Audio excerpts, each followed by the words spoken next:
Hello friends, नमस्कार। दी books में आपका स्वागत है। फ्रेंड्स, आज हम लोग देखेंगे यूपी पीसीएस 2022 की टॉपर रही दिव्या सिकरवार की एथिक्स की कॉपी है।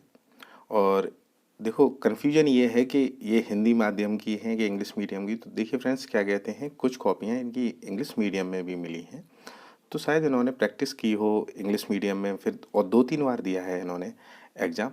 तो शायद पहले इंग्लिश में दिया हो, फिर हिंदी में दिया हो, या कुछ एग्ज़ाम हिंदी में दिए हों और कुछ इंग्लिश में, तो ऐसे दिया है। ठीक है, तो चलिए आइए, हिंदी की है ये, चलिए देखते हैं।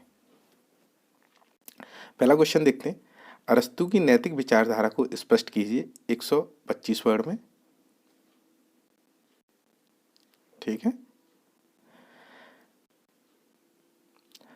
अरस्तू ग्रीक के महान दार्शनिक थे। इन्होंने नैतिक व्यवस्था की अवधारणा सद्गुण के माध्यम से प्रस्तुत की है। सद्गुण से आशय उन नैतिक आदर्शों से है जिन्हें व्यक्ति कठोर अभ्यास से अर्जित करता है। अरस्तू ने अपनी पुस्तक में गोल्डन मीन, मध्यम मार्ग का सिद्धांत दिया है, जिसमें इन्होंने नैतिकता को प्रतिष्ठित किया है। ठीक है, अरस्तू की विचारधारा। अब देखिए, कल जो, अगर आपने कल कॉपी देखी होगी तो कल कॉपी में भी ऐसे टिक मार्क थे, तो इसका मतलब ये है कि उन्होंने ही लिखी है ये कॉपी। अरस्तू ने सद्गुणों की व्याख्या करते हुए कहा है कि नैतिक व्यक्ति में सद्गुणों का होना आवश्यक है। इन्होंने 4 नैतिक गुण बताए हैं: विवेक, संयम, साहस और न्याय। फ्रेंड्स, ये क्वेश्चन आप खुद भी घर पे लिख के आराम से प्रैक्टिस कर सकते हैं। ठीक है। अरस्तू के विवेक को सर्वोच्च सद्गुण बताया है। इन्होंने कहा है कि विवेकपूर्ण मनुष्य नैतिक व अनैतिक कृत्यों में अंतर स्थापित कर सकता है। ठीक है फ्रेंड्स, तो देखिए, अरस्तू की नैतिक विचारधारा के अनुसार सद्गुण व्यक्ति ही शुभ जीवन की प्राप्ति कर सकता है। हालांकि अरस्तू ने इनकी विचारधारा को लेकर आलोचना भी देखनी पड़ी है। ये अपने नैतिक सिद्धांत में स्त्रियों, दासों को मनुष्य नहीं मानते हैं, राज्य की प्रभुत्व को भी अधिक महत्व देते हैं। अतः सद्गुण व्यक्ति के जीवन के लिए लाभदायक होते हैं। अब इसको जैसे इन्होंने ऐसे करके लिखा है, तो जैसे लास्ट ईयर की अगर आपने कॉपियाँ देखी हो फ्रेंड्स, ये कॉपी भी आपको टेलीग्राम पे मिल जाएगी। अगर आपको देखनी है तो आराम से वहाँ देख सकते हैं। और अगर आप चैनल पे नए आए तो चैनल को सब्सक्राइब जरूर करें। प्लेटो के विचारों का आलोचनात्मक वर्णन कीजिए 125 वर्ड में। प्रसिद्ध दार्शनिक प्लेटो महान ग्रीक दार्शनिक अरस्तु के गुरु थे। इन्होंने नीति शास्त्र में सद्गुण विचारधारा पर जोर दिया है। अब देखिए, इन्होंने इधर ऐसे लिखा है, प्लेटो ने अपनी नैतिक विचारधारा को सद्गुणों के माध्यम से समझाया है। इन्होंने 4 सद्गुण बताए हैं तथा उन्हीं के आधार पर विभाजन किया है। यह सद्गुण शुभ जीवन की प्राप्ति में सहायक होते हैं। ठीक है फ्रेंड्स, देखिए, ये प्रैक्टिस से ही आ सकती है, अदरवाइज आप ऐसे क्वेश्चन लिखना बड़ा मुश्किल काम है। जहाँ अरस्तु ने विवेक को सर्वोच्च सद्गुण माना है, वहीं प्लेटो ने न्याय को सर्वोच्च सद्गुण माना है तथा संयम, साहस, विवेक के माध्यम से न्याय को प्राप्त किया जा सकता है। प्लेटो ने राजा, व्यापारी तथा सैनिक प्रशासन के लिए अलग सद्गुण बताए हैं। राजा न्याय, सैनिक साहस, व्यापारी संयम, विवेक। मतलब राजा न्याय, सैनिक साहस और व्यापारी संयम, विवेक।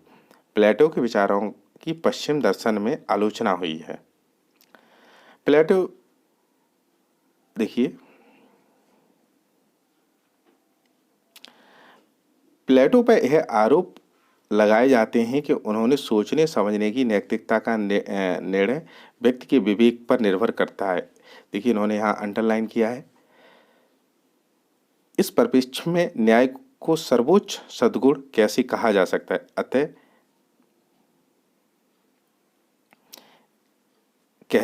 अतः हम ये कह सकते हैं कि सद्गुण मानव जीवन को संयमित करते हैं।